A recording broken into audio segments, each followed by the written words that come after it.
बिस्मिल्लाहिर्रहमानिर्रहीम। अस्सलाम वालेकुम। आज हम 7th क्लास की साइंस पढ़ेंगे। कल हमने आर्गन सिस्टम्स के बारे में पढ़ा था कि आर्गन सिस्टम्स क्या है, उसके कितने टाइप्स हैं। उन्हीं में से एक टाइप जो है ना ह्यूमन डाइजेस्टिव सिस्टम है। उसके बारे में हम आज डिटेल से पढ़ेंगे कि ये डाइजेस्टिव सिस्टम क्या है, इसमें कौन कौन से कंपोनेंट्स हैं, उनके क्या क्या काम हैं। तो डाइजेस्टिव सिस्टम बेसिकली वो सिस्टम है जिसमें कन्वर्ट होता है फूड इनटू न्यूट्रिएंट्स।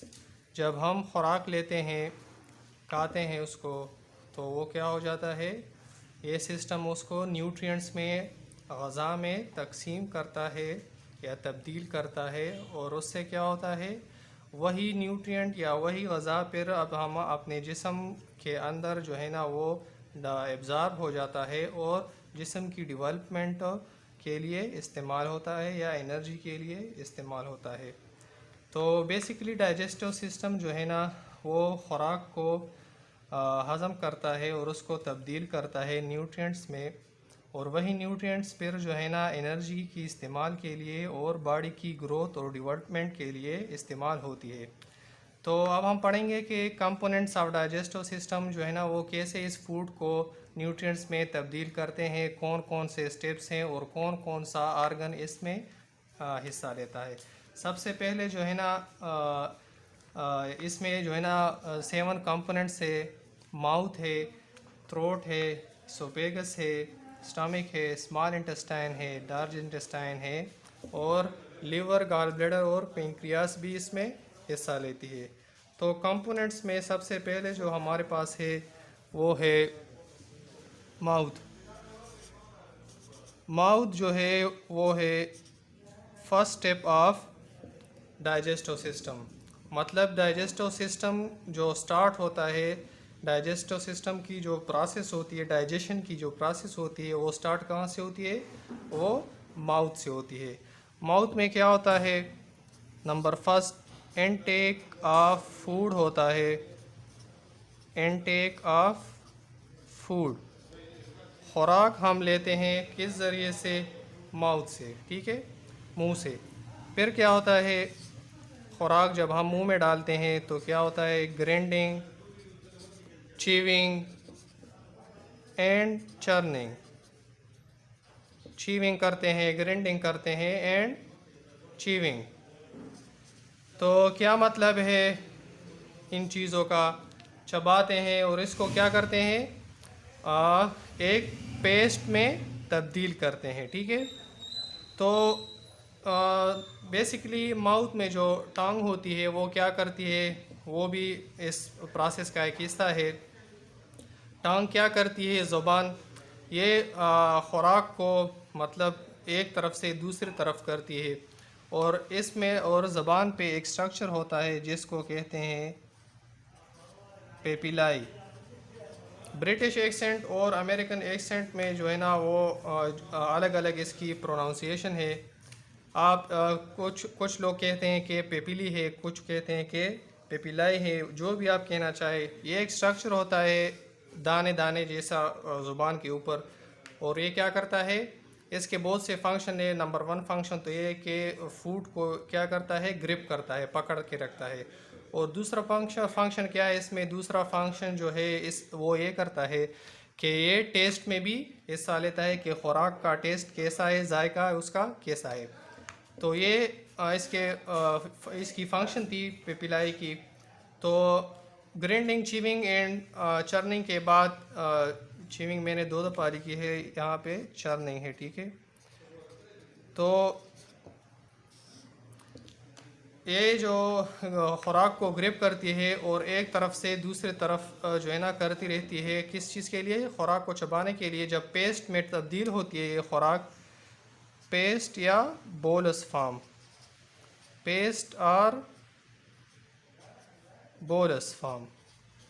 अब पेस्ट और बोलस क्या होता है, बोलस वो खुराक होता है जो क्या हो जाता है, जो चर्निंग के बाद हमारे पास जो प्रोडक्ट बनता है और जिसके साथ सलाइवा ग्लैंड ऐड हो जाता है तो वो क्या करता है,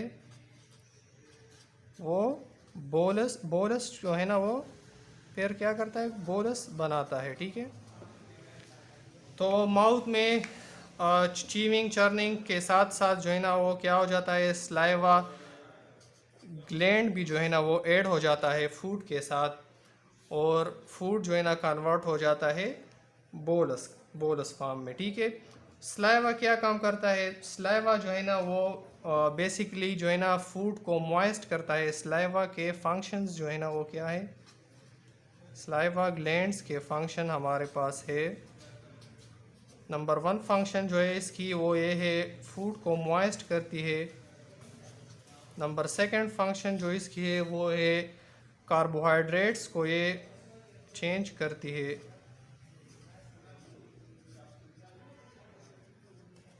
कार्बोहाइड्रेट्स को ये क्या करती है, कार्बोहाइड्रेट्स को ये ब्रेक डाउन करती है, तकसीम करती है किस चीज़ में, मोनोसेकेराइड्स में। मोनोसेकेराइड्स जो है ना कार्बोहाइड्रेट्स का सिंपलेस्ट फॉर्म है और ये खुराक की एक किस्म है।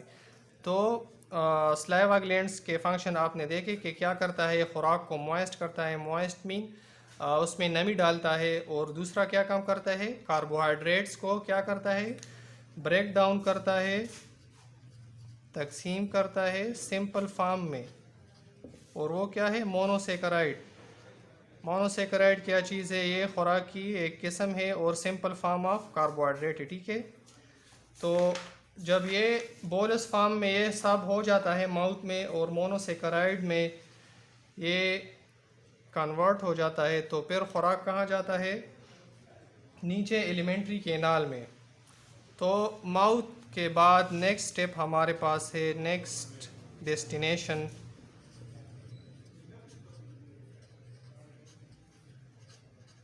वो क्या है, एलिमेंट्री कैनाल है। एलिमेंट्री कैनाल क्या चीज़ है,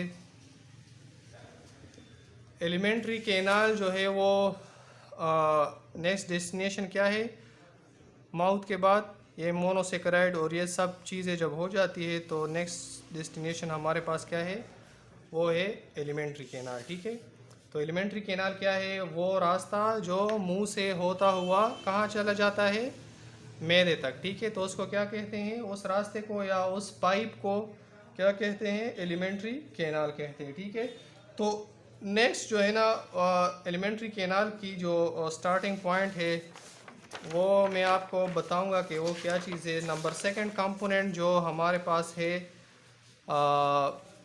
नंबर 2 कंपोनेंट जो डाइजेस्टिव सिस्टम की है वो है थ्रोट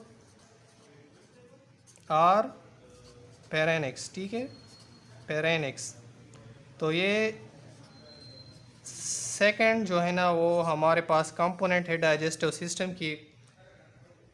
अच्छा, गले को क्या कहते हैं, थ्रोट कहते हैं और पेरेनिक्स कहते हैं। ये खुराक का जो है ना नेक्स्ट डेस्टिनेशन होता है, नेक्स्ट मरहला होता है, खुराक इसके ज़रिए एलिमेंट्री कैनाल में शिफ्ट होता है, और इसमें खुराक इसके ज़रिए कहाँ जाता है, फर्स्ट ऑफ ऑल जो है ना स्वालोइंग ट्यूब, एलिमेंट्री कैनाल को क्या कहते हैं, स्वालोइंग ट्यूब भी कहते हैं। तो ये थ्रोट के ज़रिए खुराक किधर जाता है, स्वालोइंग ट्यूब और एलिमेंट्री कैनाल। ठीक है, तो स्वालोइंग ट्यूब में जब खुराक जाता है तो वहाँ से जो है ना फ्लैप टिश्यू भी थ्रोट और पेरेनिक्स में है, और एक स्ट्रक्चर है उसको हम कहते हैं एपिग्लाटिस। एपिग्लाटिस जो है ना वो एक फ्लैप टिश्यू स्ट्रक्चर है। ये क्या करता है, ये डायरेक्शन दिखाता है खुराक को, किधर का डायरेक्शन दिखाता है, स्वालोइंग ट्यूब का। फ्लैप टिश्यू प्रोवाइड्स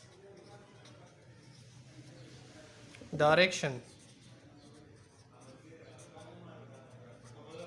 ठीक है, डायरेक्शन टुवर्ड्स एलिमेंट्री कैनाल। ठीक है, तो एलिमेंट्री कैनाल को ये क्या करता है, एपिग्लाटिस फूड को रास्ता दिखाता है उस तक पहुंचने की। ठीक है, तो इसमें जो है ना आप फर्दर खुराक जो है ना इसके ज़रिए कहाँ पे दाखिल हो जाता है? एपिग्लॉटिस जब खुराक को रास्ता दिखाता है तो किधर का रास्ता दिखाता है? इसोफेगस का, इसोफेगस का रास्ता दिखाता है। ठीक है, तो ये क्या है इसोफेगस? ये नेक्स्ट कंपोनेंट है किस चीज़ का? डाइजेस्टिव सिस्टम का। हम नीचे हम पढ़ेंगे कि यहाँ पे क्या होता है। इसोफेगस, इसोफेगस जो है ना बेसिकली स्टार्टिंग पॉइंट ऑफ क्या है? एलिमेंट्री कैनाल है। ये गर्दन का जो सबसे ऊपर वाला हिस्सा होता है इसको क्या कहते हैं? इसोफेगस कहते हैं। ठीक है, और ये दो स्ट्रक्चर जो है ना ये थ्रोट में आते हैं। ठीक है, गले में आते हैं। ठीक है, गले में, गले का निचला हिस्सा और गले का ऊपर वाला हिस्सा और माउथ का पीछे वाला हिस्सा, थ्रोट जो है ना ये। ठीक है, तो ये दोनों क्या है? थ्रोट के हिस्से। ठीक है, इसोफेगस और ये पेरेनिक्स। तो इसोफेगस जो है ना यहाँ पे एलिमेंट्री ट्यूब जो है ना वो स्टार्ट हो जाती है और ये एलिमेंट्री ट्यूब कहाँ तक चली जाती है? ये चली जाती है यहाँ से स्टमक तक, मैदे तक ये चली जाती है। और इस एलिमेंट्री कैनाल में फूड जो है ना कैसे स्टमक तक जाती है? ये जाती है पेरिस्टालिसिस प्रोसेस की ज़रिए से। ठीक है, पेरिस्टालिसिस प्रोसेस के ज़रिए। ठीक है, ये जाती है। अब हम देखेंगे कि या पढ़ेंगे कि पेरिस्टालिसिस है क्या चीज़। बेसिकली पेरिस्टालिसिस है हमारे पास एक अनवॉलंटियर कंट्रैक्शन ऑफ एलिमेंट्री कैनाल है। कैसे अनवॉलंटियर है? बॉडी में बहुत सारे मसल्स हैं जो हम कंट्रैक्ट करते हैं। फॉर एग्ज़ाम्पल अपना हाथ ले, आप अपनी फिंगर्स ले, क्लोज, रिलैक्स एंड कंट्रैक्ट करते हैं अपने विल से। मतलब अब जब भी आप चाहें तो कंट्रैक्ट और रिलैक्स कर सकते हैं, लेकिन ये वॉलंटियर एक्शन है। अनवॉलंटियर एक्शन क्या है? वो अनवॉलंटियर एक्शन जो आप नहीं करना चाहते और ख़ुद ब खुद वो हो जाता है दिमाग से ऑटोमेटिकली, तो उसको कहते हैं अनवॉलंटियर एक्शन। ठीक है, तो पेरिस्टालिसिस क्या है? एलिमेंट्री कैनाल की पेरिस्टालिसिस क्या है? अनवॉलंटियर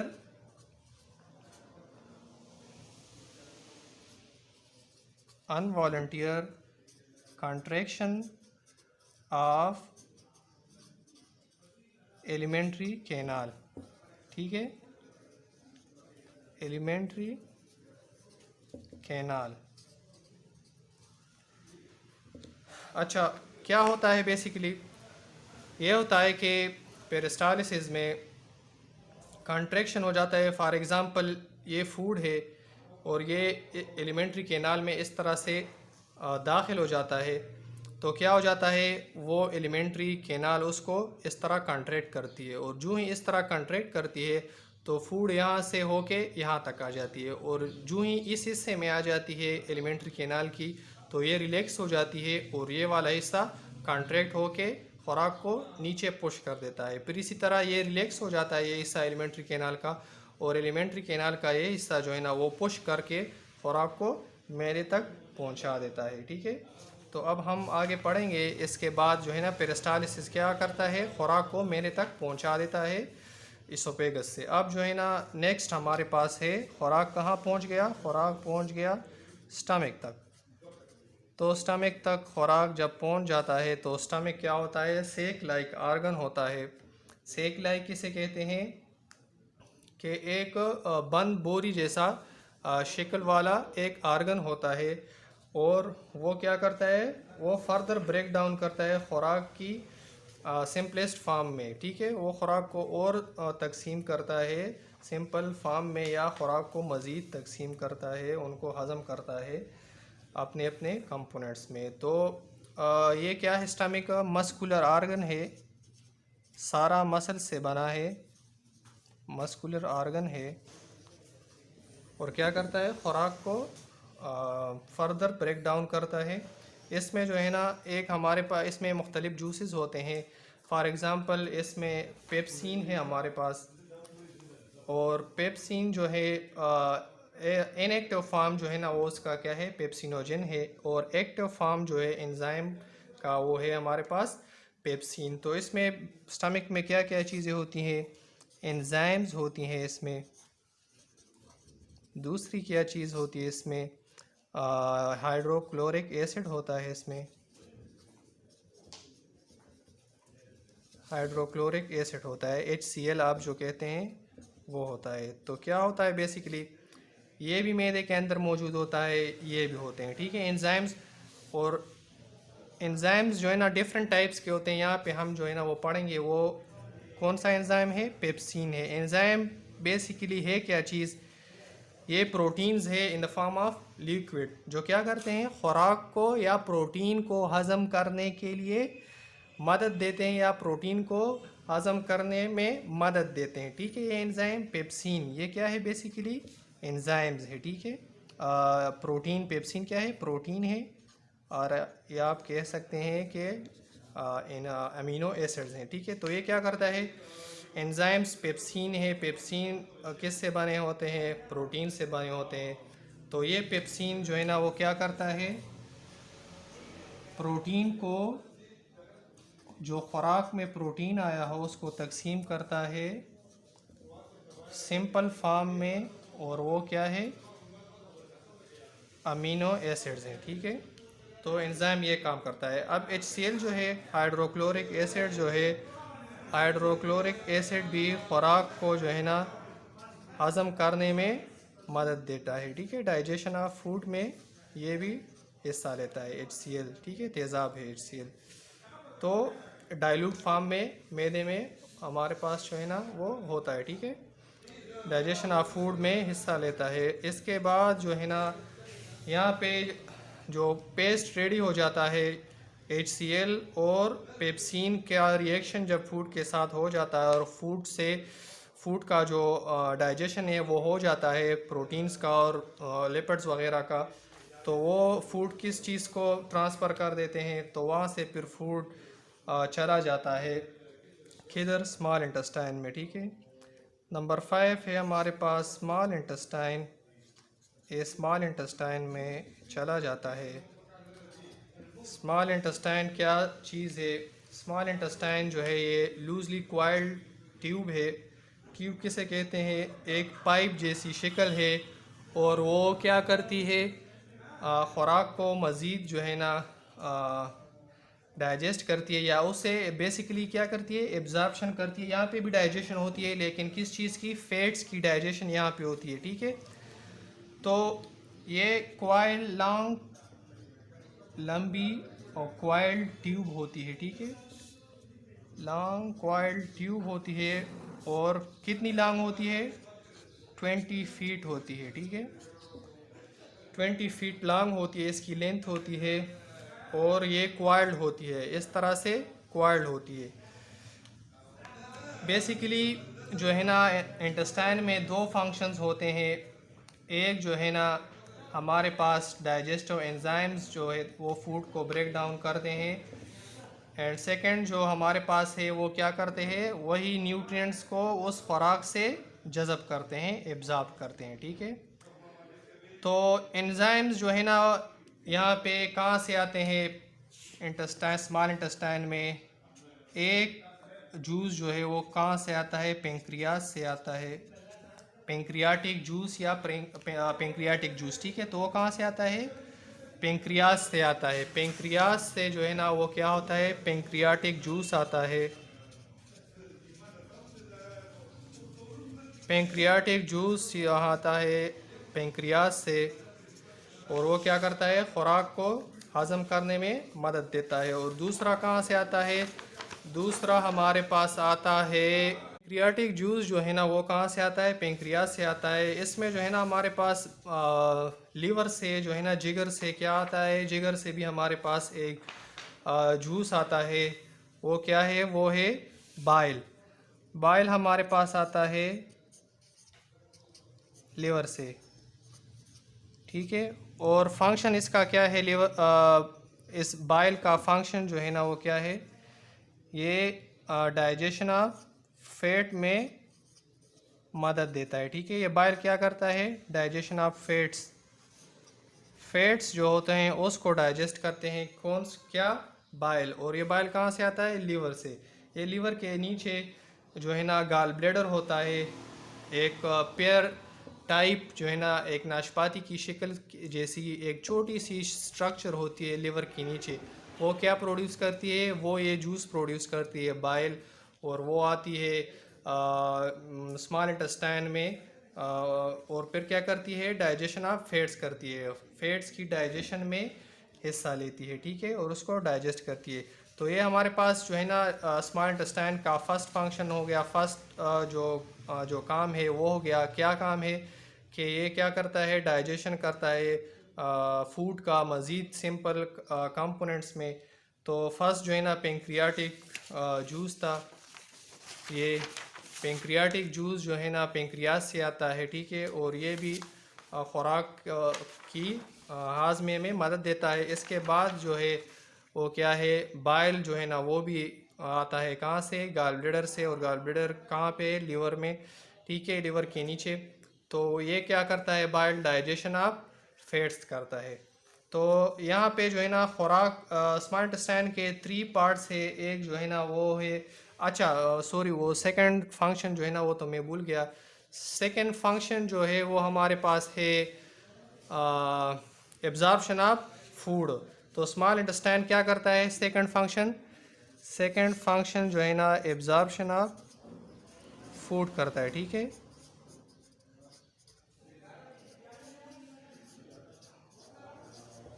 एब्जॉर्प्शन ऑफ फूड, ये क्या करता है? खुराक को हजम करता है। तो ये दो फंक्शन जो है ना स्मॉल इंटेस्टाइन के वो हो गए। स्मॉल इंटेस्टाइन 3 पार्ट्स में इन्होंने डिवाइड किया हुआ है। फर्स्ट पार्ट या starting point of small intestine is called duodenum, mid point is called jejunum, and last point where it attach to large intestine it is called ileum, ठीक है।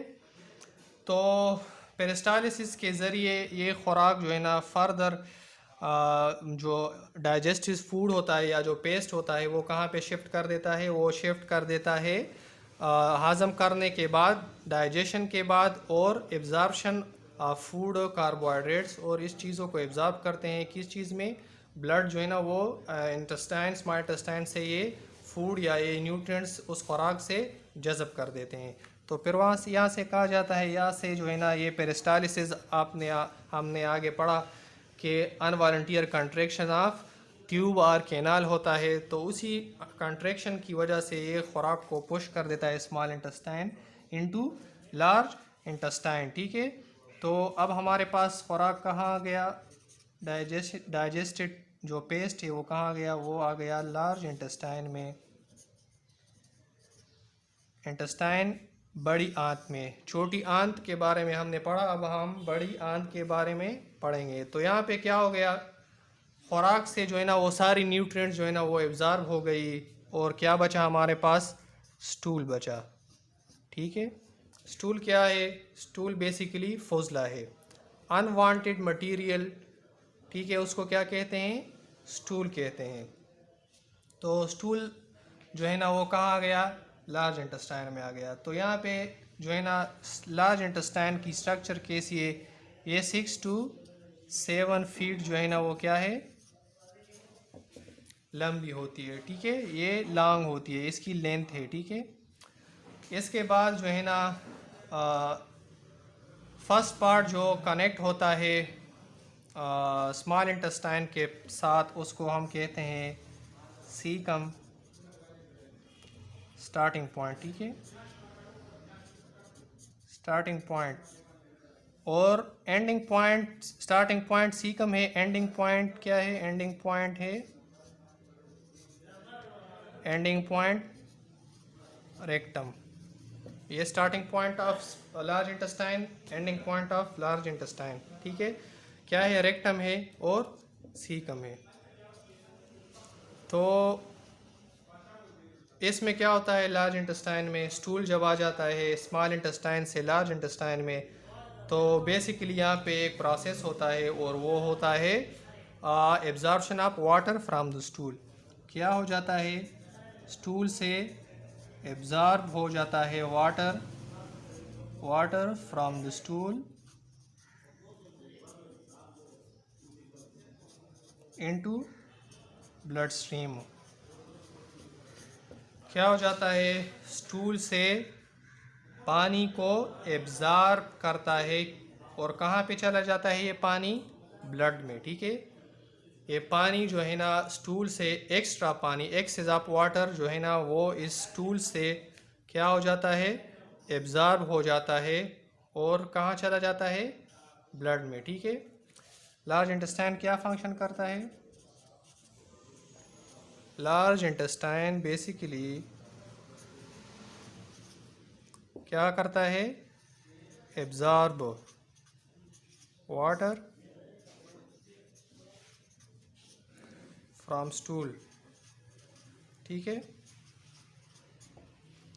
अच्छा, जब स्पेस से स्टूल से वाटर जो है ना वो क्या है, जब एब्ज़ॉर्ब हो जाता है तो क्या हो जाता है, सॉलिड फॉर्म में जो ये स्टूल जो है वो क्या हो जाता है, रेक्टम के ज़रिए बॉडी से बाहर एक्सक्रीट हो जाता है। ठीक है, क्या हो जाता है, रेक्टम आर